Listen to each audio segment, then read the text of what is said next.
আজ যে শিশু পৃথিবীর আলো এসেছে, আমরা তার তরে একটি সাজানো বাগান চাই। আজ যে শিশু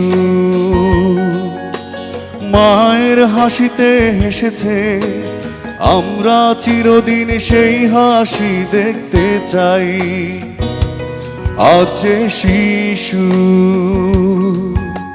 পৃথিবীর আলো এসেছে, আমরা তার তরে একটি সাজানো বাগান চাই। আজ যে শিশু মায়ের হাসিতে হেসেছে, আমরা চিরদিন সেই হাসি দেখতে চাই। আজ যে শিশু